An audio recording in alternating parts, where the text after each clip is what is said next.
To use technology or not to use technology? That is the question. Many teachers struggle with the idea of integrating technology into their lessons. When they hear the word technology, they automatically shut down. Some might feel like this. Or some can feel like this. Whatever the case, I think teachers need to embrace technology and take full advantage. In my EDU 590 class, we were asked to develop 2 lesson plans, one including technology and one without.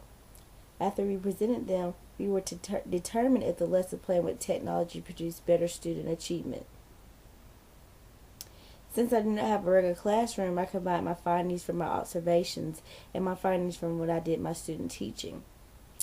For my lesson plans, I used 2 that I created when I did my student teaching on the Australia unit with my 6th grade social studies class.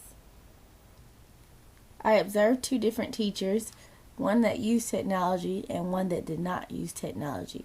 I discovered that the class with technology were more inclined to pay attention than the class without technology. The class without technology, the students were off task and not doing what they were supposed to be doing.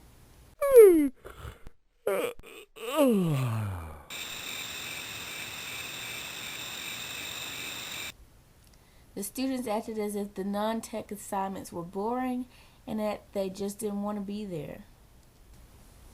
On the other hand, the class that did use technology, the students seemed very excited, they were attentive, they wanted to participate, they asked questions, and they seemed like they were just genuinely interested into the topic at hand. Yippee! In my non-technology lesson plan, I assigned the students to read a handout about Australia's physical features. They had 15 to 20 minutes to read the handout. While the students were reading, I observed them and their behavior.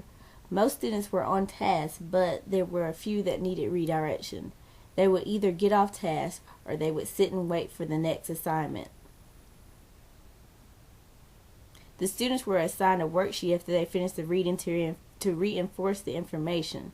The students were allowed to collaborate with their partners for this assignment, and they were to finish the worksheet at home if they did not finish it in class. The worksheet is a 5x5 box with questions that correlated to the reading. The abnormal worksheet style made it fun for the students, which you can't see the whole worksheet here, but they seemed to enjoy it, and they had fun working with their partners, finding the questions. It was kind of like they were on a scavenger hunt trying to find the information. They really enjoyed it. In my lesson plan with technology, the students first reviewed what they did the previous day, the physical features of Australia. We did this through PowerPoint presentation via a projector.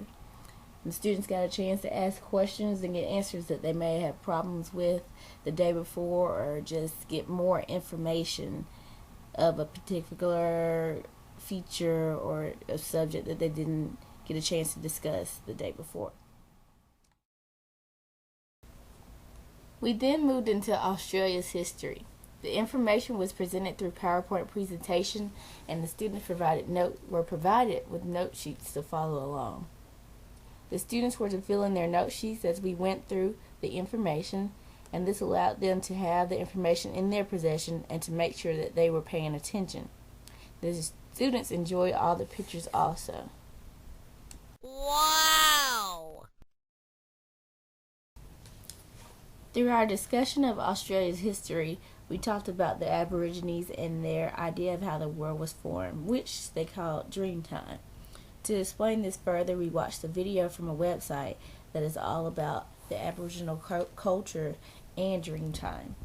The website is decorated beautifully, and it makes you feel as if you are in the Australian outback.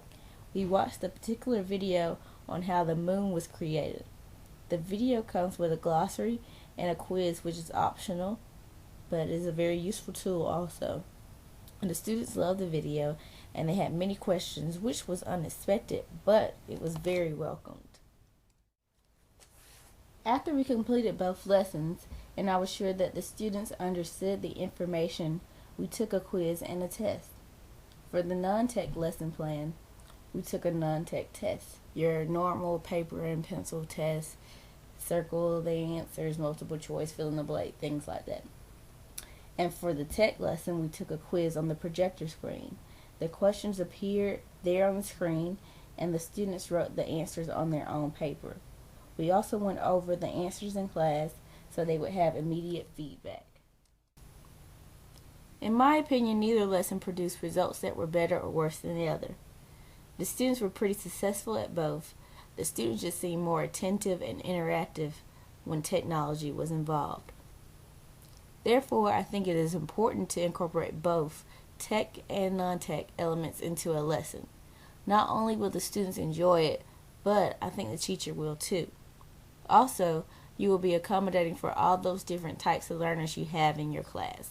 Those students that are auditory, visual, or kinesthetic learners will all be taken care of.